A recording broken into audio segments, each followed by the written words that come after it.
Freedom Session. This is the Freedom Session show. I'm joined by Aaron Perich. It's just been amazing to have this conversation with you. I'm flowing with you and just talking. So sometimes I do like a social media roundup or look at what's trending on Twitter and then talk about it. So I feel like there's a couple of things that's definitely trending right now. What's going on with Ukraine and Russia, like the war that's happening there. And then also recently, you mentioned this before the show about the child Q, the young lady that was strip searched from a school, and there's been protests around that. I guess, like, what has been your response in terms of like the war in Ukraine? For example, some of us may feel like we're far away, there's not much that we can do, or is there much that we can do? What sort of action points people can be taking? What has been your thoughts on that? Okay, so obviously there are opportunities to maybe give like items of clothing or food, like stuff that you don't need, to various different outlets that will send the stuff out to them, or like charities online that one can just contribute like some kind of amount of money to. Those practical things are available. The first thing that I did when I heard about it breaking out, like the invasion of Russian forces into Ukraine, I prayed for the people, Right. But then I also asked God, what does this mean prophetically as far as like end times is concerned? So I remember watching something that kind of like just relayed the countries that we know as as Russia, Ukraine, other surrounding places like China and other places in like Eastern Europe. Right. What were their names in the Bible? So like, for example, in Ezekiel, talk of like Magog and Gog. Yeah. So I remember that, and I asked in prayer, like what does this mean prophetically? So, and it just seems to me like whether it's this particular conflict or maybe it's just gonna relapse in like another year or two's time, I don't know. And even recently I saw a report about, okay, it looks like there's going to be talk of like some kind of negotiation settlement between the two nations. Right. If that actually goes through, then that's the collective of nations that, again, bringing it back to Israel, like that comes against Israel. But obviously God has promised to protect Israel in a supernatural way, like such a supernatural way that people can only think like this is like got to be God. So this may very well be a precursor to the things that are still yet to be fulfilled in scripture. But in the meantime, of course, like war is, a sad thing. It's a tragic thing. People are losing their lives. Yeah. And my prayer is that, people still turn to Christ in this time. People have been turning to Christ. Like there's still been like some kind of revival, like even on ground zero. And even pray for the Prime Minister of Ukraine, because the guy actually had an opportunity to be evacuated out of the country, and yet he still stayed. He's still on the ground. Yeah. So that's something I actually respect about the man.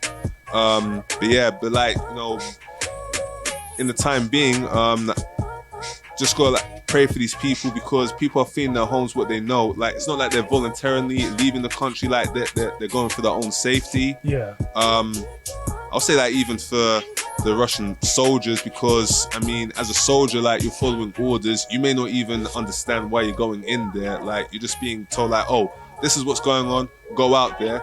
They probably don't understand like the damage that's being done. Sure.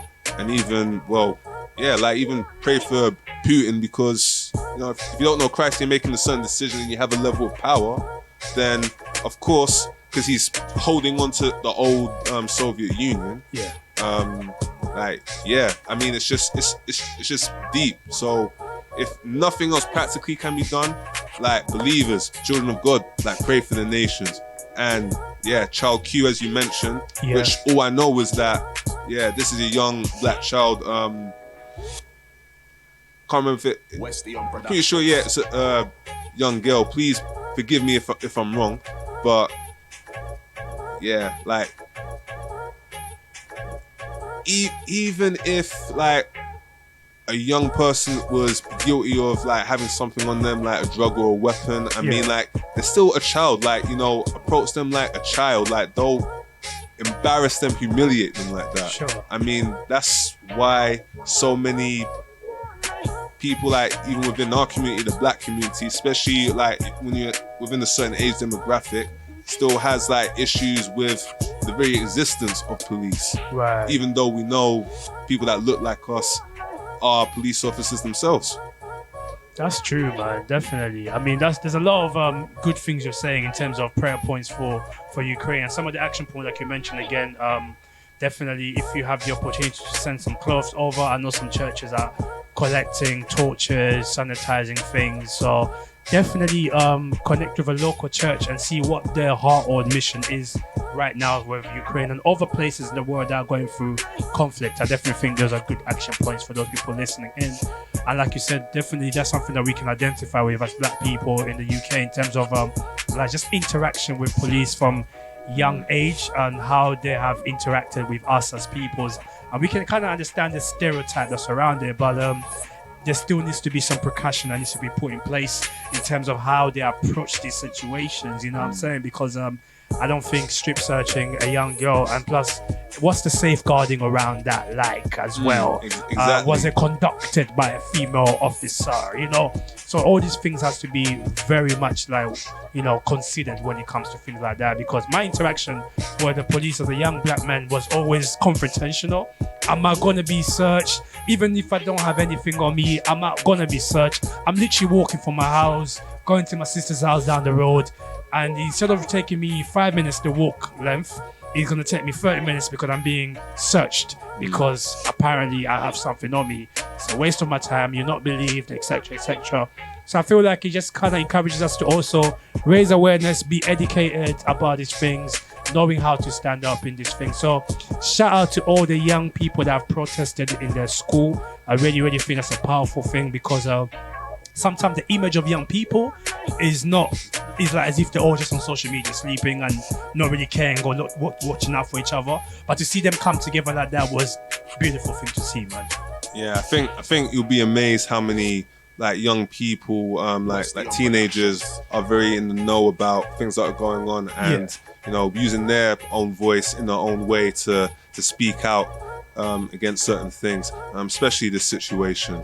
But yeah, just thank God for the genuine officers who are still really about their job, trying to be as, you know, as fair, as like non-biased as possible. I actually was in Edmonton a couple of days ago. They were trying to recruit more young people to join the forces. I spoke to quite a few of them, one Asian guy and two black guys in uniform, and they were just like very real about just how hard it is for them to be able to do their jobs sometimes because of certain colleagues who may want to like take it too far, and then just being aware that, you know, they are representing certain communities even as they are putting the uniform on and representing the police. Right. Yeah, but they came across like very, and I think it depends on the kind of like that energy that you give them, and just like how secure you are in yourself, just knowing that, okay, like I know I'm not doing anything wrong. I know these guys, well, hopefully are just trying to do their job properly. So if we are in agreement with that, then yeah, it's going to be cool. Because yeah, like even myself, I've been stopped and searched a couple times as well. One time because, well, apparently, well, they just had a rough description and they just want to check if it was me. Another time, well, had a friend with me, he just turned away a certain way because he had already been stopped and searched a couple times and he just got fed up. And yeah, that attracted their attention, which annoyed me because it's just like, you could have just been across the road by now if you just didn't make it so obvious. But yeah, it's a tough one because there are those who abuse their power. There are those of us who get panicky, like, is this going to be another one? And because things do happen, like it's a very messy situation. It's not an easy one, but yeah, a lot more understanding like interaction between the community, the police who was willing to like be engaged in that community. Like a lot more of that's definitely still needed like in these times. Absolutely, man. Definitely, man. So that is a roundup of what's trending and what's on social media at the moment. Thank you for sharing your thoughts, my bro. Really, really appreciate it. Shout out to Claire Langer, DJ Scotty Deluxe, and everybody else locked in. Because I know that sometimes people do listen to the show, but because they don't have Facebook account, we can't see them necessarily. So I want to just give a massive shout out to everybody locked in. This is the Freedom Session Show, Mondays 8 to 10 p.m. Homegrown UK Christian music vibes and talks. Today I'm joined by Aaron Perich. As it says, preach and reach. That is what it is, you get me? So preaching the gospel to reach those that are lost. So definitely shout out to Aaron Perich. Currently, you have been working on a single. So I know you've previously released music, but it's been quite some time since you released your last single, right? To where we at right now. Yeah. It's been a while. Yeah, man. Talk to us about your creative process and what may have changed from how you previously used to work and release up until now in terms of your creative development, how you're thinking and stuff like that, man. Okay, so as far as like sources of inspiration, just life, a recent teaching I've been listening to, stuff that I've been processing from time. I mean, the different stimuli to how these songs come about. As far as process, you know, I'm just trying to think ahead now as far as putting out singles, just what the single was talking about at the particular time. Would it be a bit too repetitive as compared to the last single, what that was talking about? Where I'm just trying to like go as far as like, okay, will this lead up to a body of work, or am I just gonna focus on singles for the time being? And yeah, just really just getting more into just releasing stuff for streaming, like for Spotify, for Apple Music, because up until I'll say late 2020, like the stuff has just been free music. And really that's just because, well, I just haven't found a beat that just allows me to like, that has like a good lease on it. And just really like a good budget to really like push that song for it to be at that level. But you know, times have changed, like things have gotten better.